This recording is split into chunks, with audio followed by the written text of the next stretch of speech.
कक्षा 8 पाठ नंबर 7 पौधे एवं जंतुओं का संरक्षण।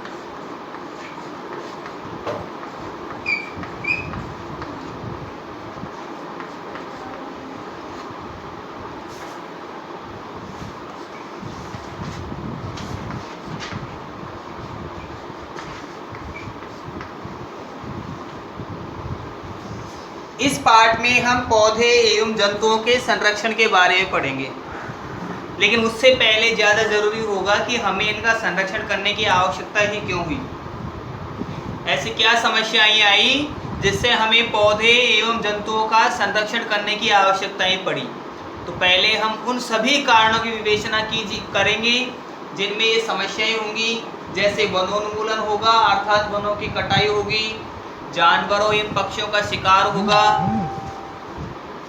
उसके अलावा बाढ़, सूखा, ज्वालामुखी, ऐसे बहुत सारे कई कारण हो सकते हैं जिनसे इन प्रजातियों के लिए खतरा उत्पन्न हो जाता है और उस खतरे से निपटने के लिए, इनकी उर्वरता को बनाए रखने के लिए या इनकी संख्या में एक निश्चितता को बनाए रखने के लिए हमें कुछ विशेष क्रियाकलाप करने होते हैं, हमें कुछ विशेष प्रयास करने होते हैं। इन प्रयासों को ही हमें इनके संरक्षण की विधियां नाम देते हैं।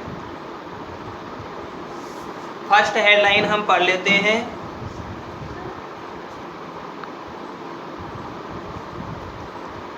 जैव मंडल।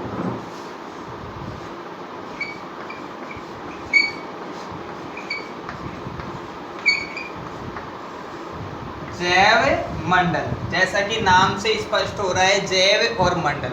हमने वायुमंडल के बारे में पढ़ा था, तो वायुमंडल में वायु पाई जाती है। हमने आयन मंडल के बारे में पढ़ा है जिसमें आयन पाए जाते हैं और वहीं से विभिन्न यंत्रों के लिए या विभिन्न सैटेलाइट्स के माध्यम से संपर्क स्थापित करने में या कम्युनिकेशन के लिए वहीं से गतिविधियां संचालित की जाती है। जैव मंडल में जीवन पाया जाता है अर्थात पृथ्वी पर स्थित वह भूभाग या ऐसा क्षेत्र जहां पर जीवन के पाए जाने की संभावनाएं होती है या पहले से जीवन पाया जाता है, वह जैव मंडल कहलाता है। पृथ्वी पर वह स्थान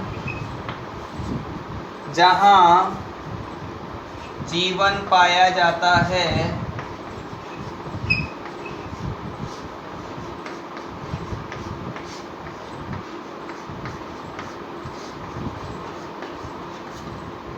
जैव मंडल कहलाता है।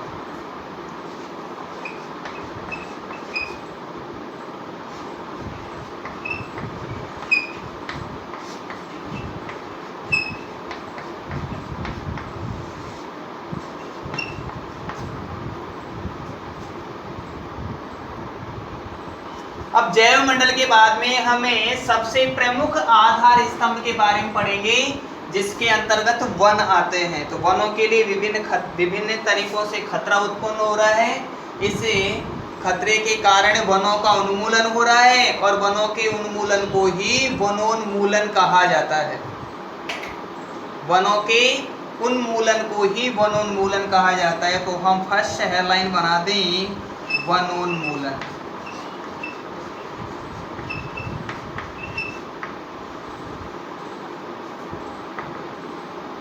वनोन्मूलन का शाब्दिक अर्थ है वनों का उन्मूलन।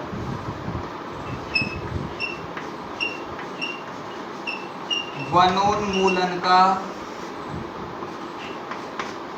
शाब्दिक अर्थ है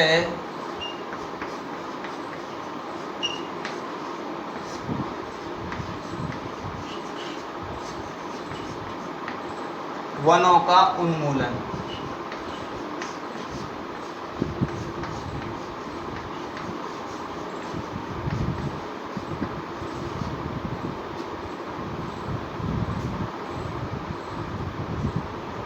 अर्थात वनों के अस्तित्व को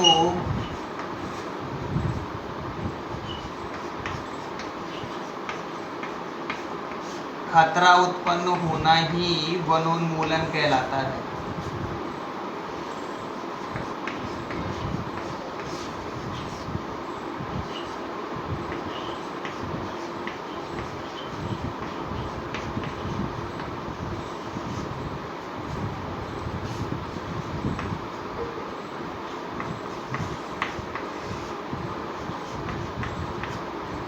वनोन्मूलन के कुछ कारण होंगे। ऐसे कौन से कारण होंगे जिनसे वनों के लिए खतरा उत्पन्न हो गया है?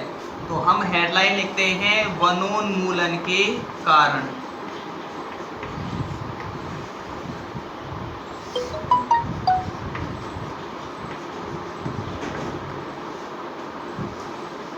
वनोन्मूलन के कारण। वनोन्मूलन के प्रमुख कारण निम्नलिखित है।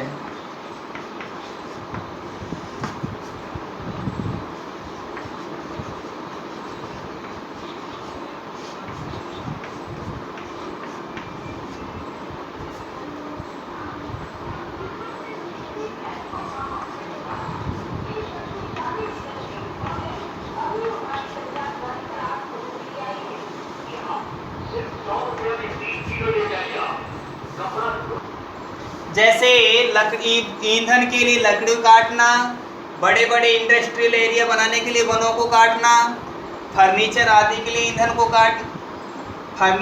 ईंधन आदि के लिए लकड़ी को वनों को काटना, और घर मकान आदि बनाने के लिए भी वनों को काटना। तो ये सभी वनों को काटने के जो प्रक्रम होंगे वो वनोन्मूलन के सबसे बड़े कारण होते हैं। अर्थात वनोन्मूलन इन्हीं कारकों से होता है। प्रमुख कारकों में हम लिखते हैं नंबर 1, घरों एवं कृषि भूमि के लिए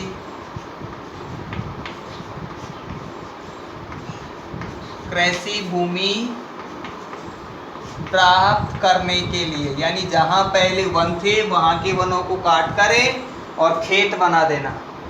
कृषि भूमि प्राप्त करने के लिए वन काटना। नंबर 2, औद्योगिक इकाइयों की स्थापना।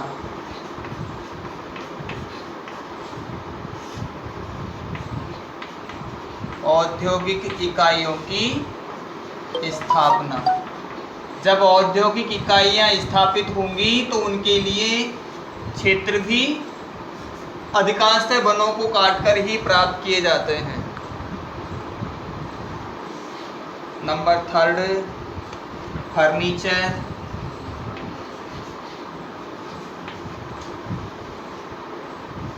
एवं ईंधन के लिए फर्नीचर एवं ईंधन के लिए लकड़ी काटना।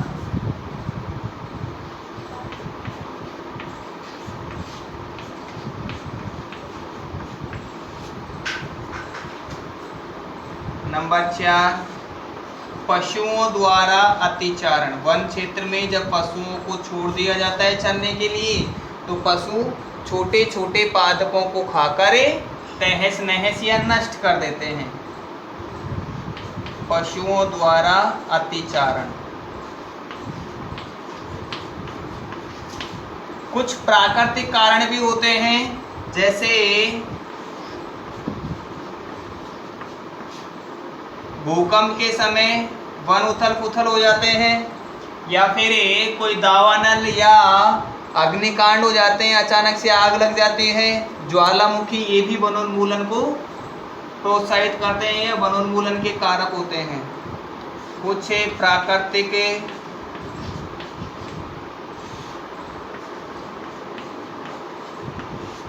कारक जैसे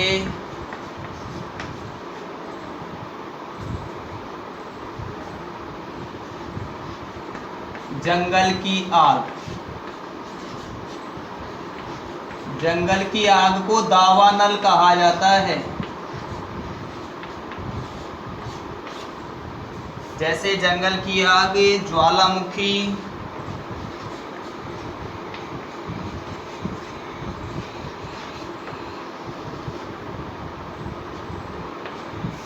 सूखा आदि। उपरोक्त सभी कारक वनोन्मूलन करते हैं। उपरोक्त सभी कारक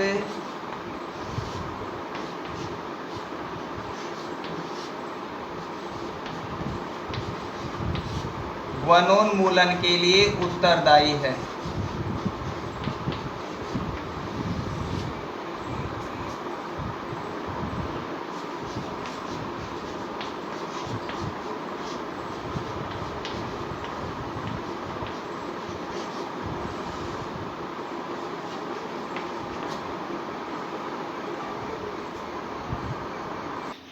वनोन्मूलन को हम क्लियर कर चुके हैं। अब है वनोन्मूलन के परिणाम।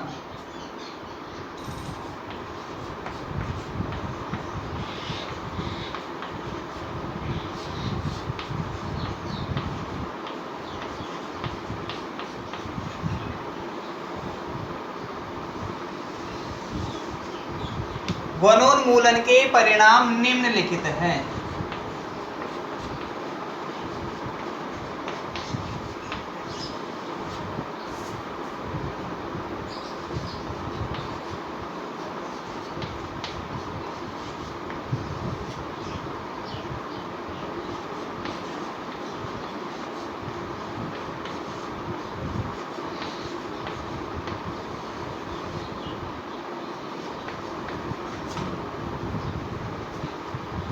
वनोन्मूलन के परिणामों में है जैसे बाढ़ आना, कहीं पर सूखा पड़ना, पृथ्वी के औसत तापमान में वृद्धि होना,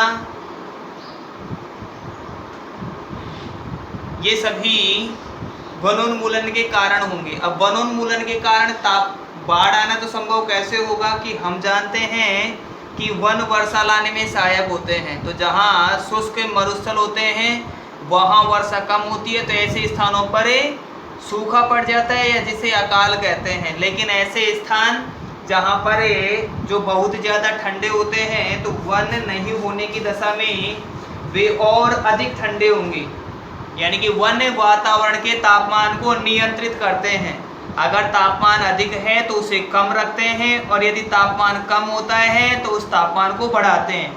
जिस प्रकार मानव शरीर का तापमान चाहे किसी भी मौसम में हो लगभग 37 डिग्री सेल्सियस के आसपास होता है, ठीक उसी तरह वन भी वातावरण के तापमान को नियंत्रित करते हैं। तो जब वन नहीं होंगे तो ठंडे स्थानों पर तापमान बहुत कम हो जाएगा।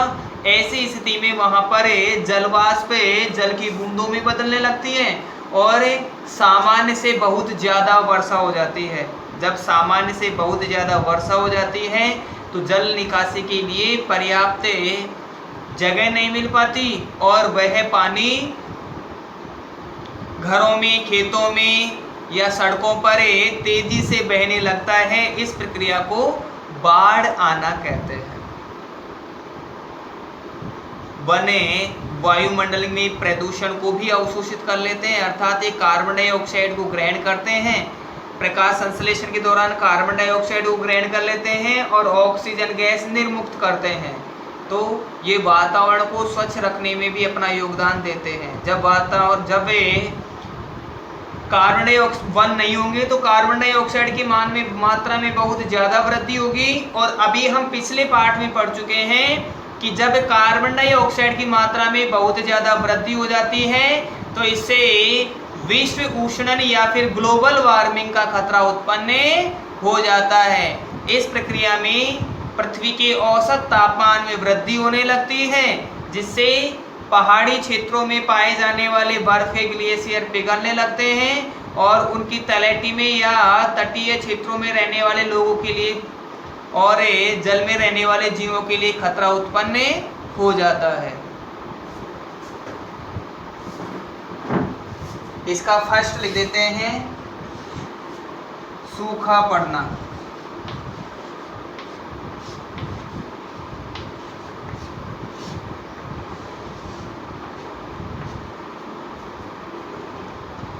हम जानते हैं कि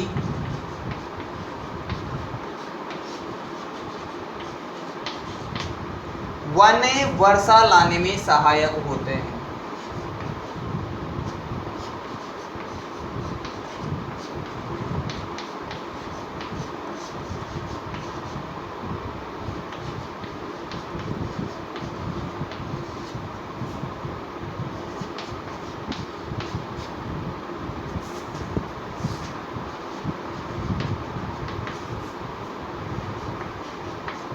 वनों से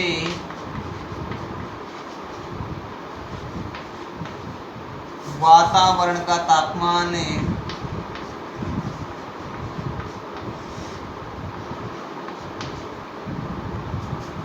नियंत्रित रहता है।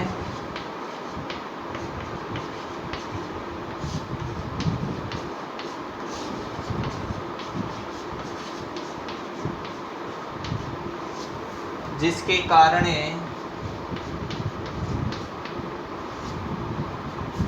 वर्षा होती है।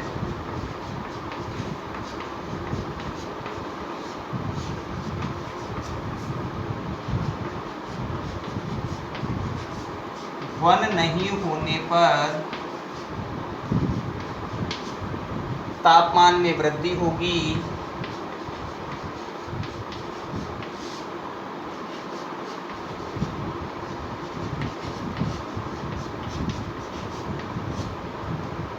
जिससे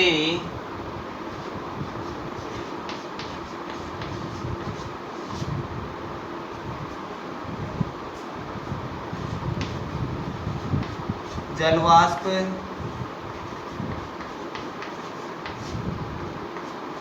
जल की बूंदों में नहीं बदलेगी या जल की बूंदों में नहीं बदलती है।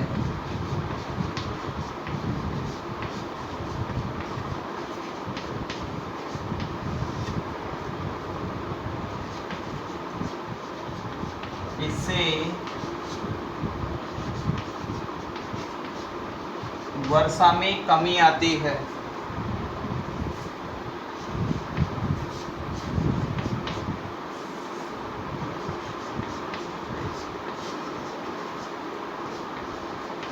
इसे सूखा पड़ना कहा जाता है।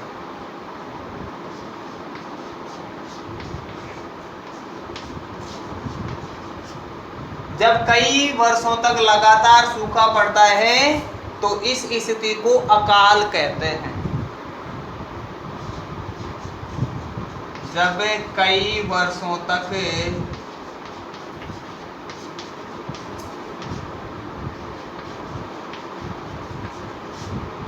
सूखा पड़ता है तो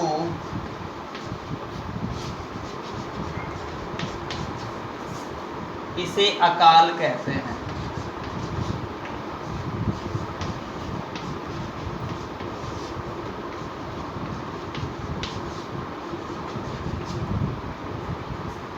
सेकंड पॉइंट लिखेंगे हम बाढ़ आना। अभी तो हम पढ़ रहे थे सूखा पड़ता है, लेकिन अब हम पढ़ेंगे बाढ़ आना।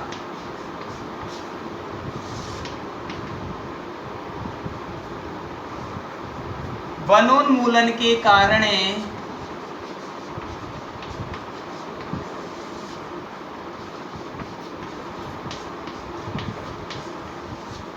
वर्षा दर अनियमित हो जाती है।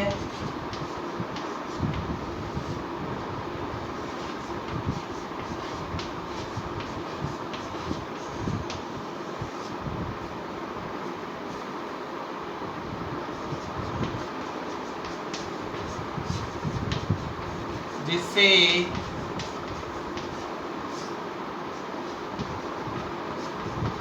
कई स्थानों पर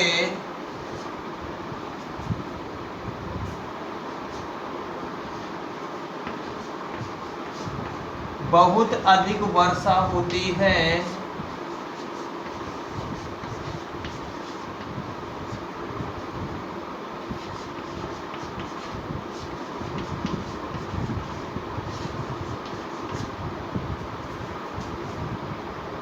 इसे अतिवृष्टि कहते हैं। अतिवृष्टि वृष्टि अर्थात सामान्य से ज्यादा वृष्टि,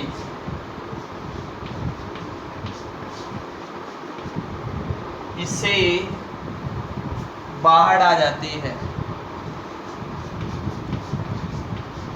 या इससे बाढ़ की समस्या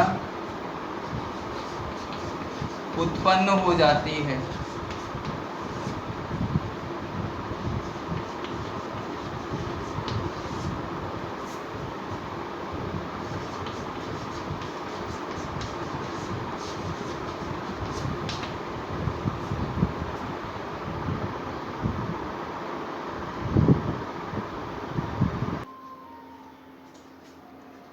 थर्ड पॉइंट है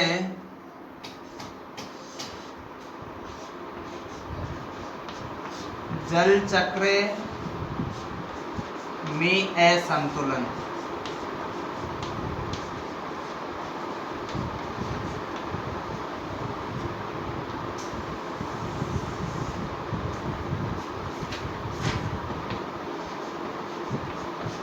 वनोन्मूलन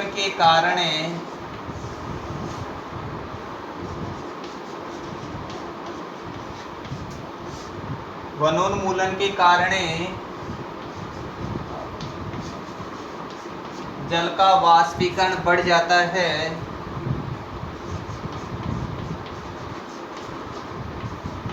जल का वाष्प में बदलना वाष्पीकरण कहलाता है।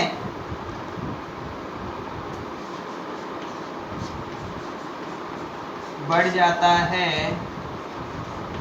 जिससे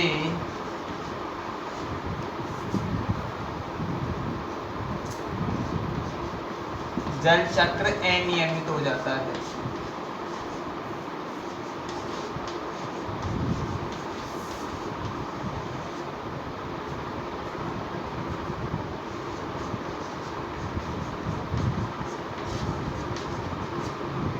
नंबर 4,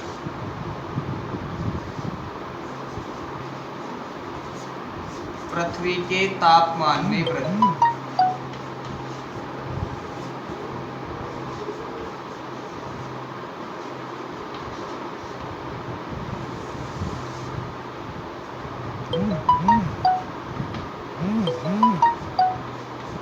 वनोन्मूलन के कारण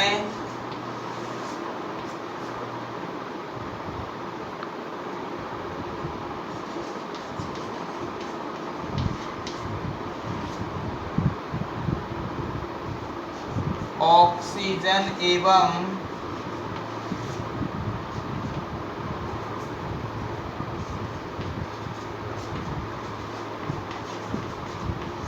कार्बन डाइऑक्साइड का संतुलन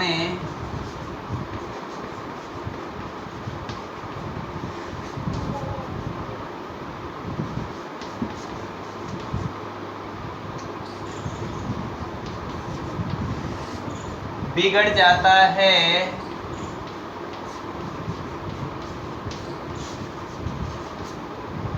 कार्बन डाइऑक्साइड के लिए शॉर्ट कोड लिख दूं मैं CO2। CO2 की मात्रा बढ़ने से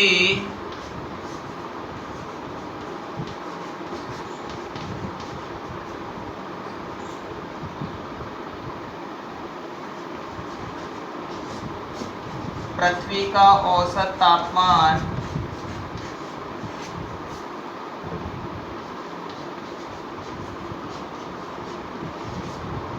बढ़ने लगता है।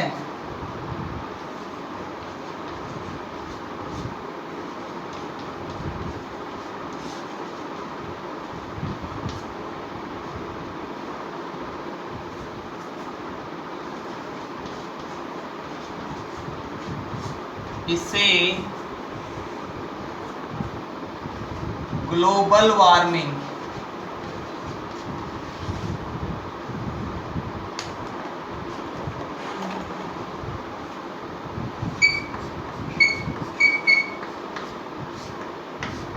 अर्थात विश्व उष्णन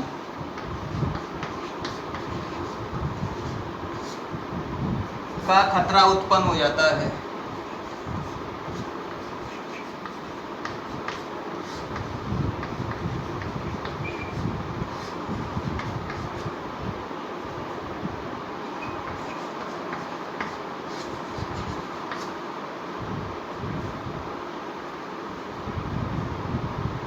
5वें नंबर का है मृदा अपरदन एवं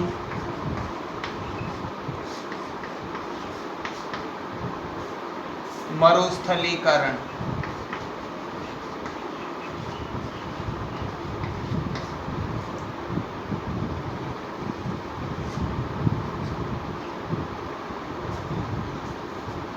मृदा का कटकर या किसी अन्य कारक से एक स्थान से दूसरे स्थान पर पहुंचना मृदा अपरदन कहलाता है। मृदा अपरदन एवं मरुस्थलीकरण।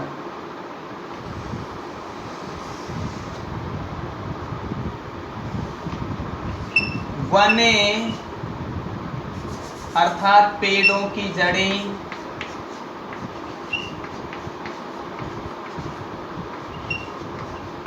मृदा को बांधे रखती है।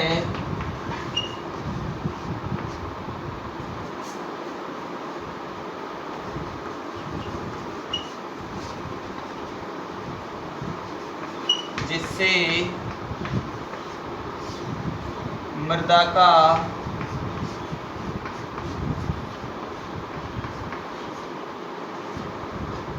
कटाव नहीं होता है। मृदा का कटाव ही अपरदन होता है, कटाव नहीं होता है।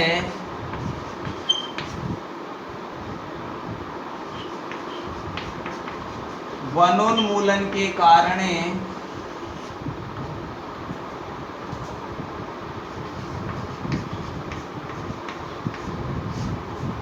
वर्षा जल के साथ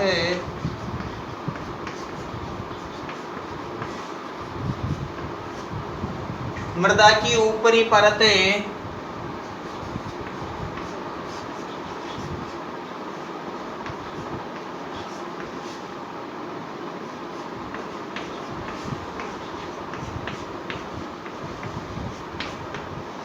ऊपरी परत का हटना मृदा अपरदन कहलाता है।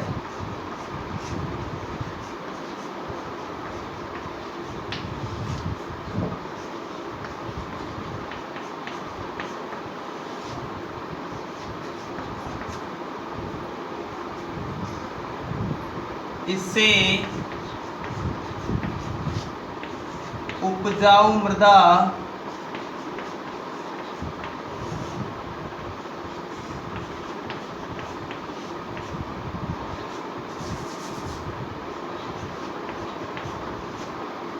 बहकर दूसरे स्थान पर चली जाती है।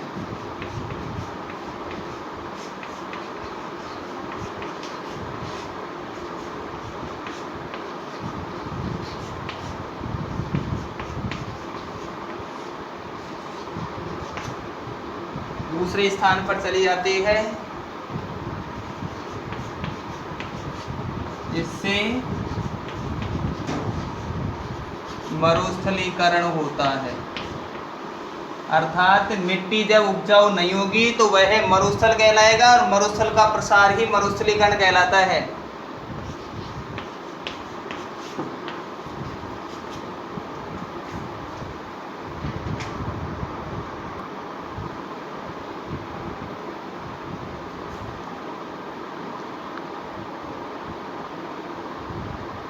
साफ नहीं दिख रहा।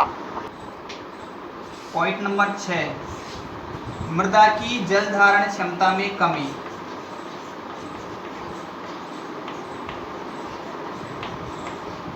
मृदा की जल धारण क्षमता में कमी।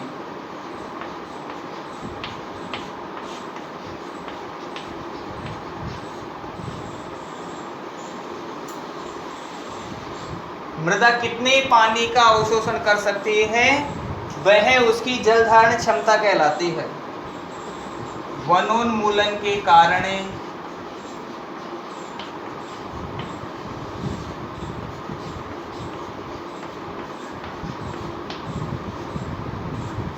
मृदा में ह्यूमस की मात्रा में कमी आ जाएगी।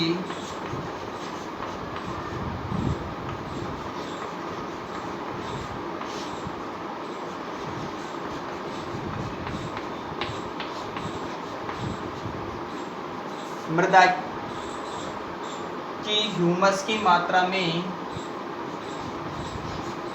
कमी आ जाएगी,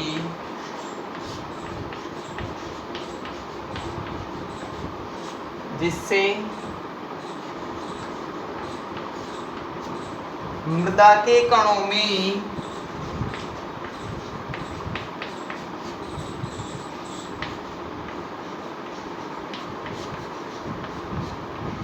जल का अंतःस्रवण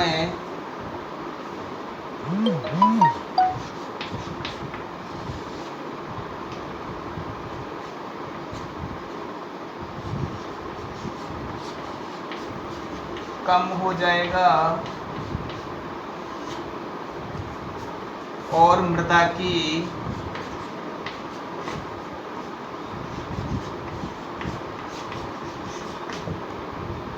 जल धारण क्षमता में कमी आ जाएगी।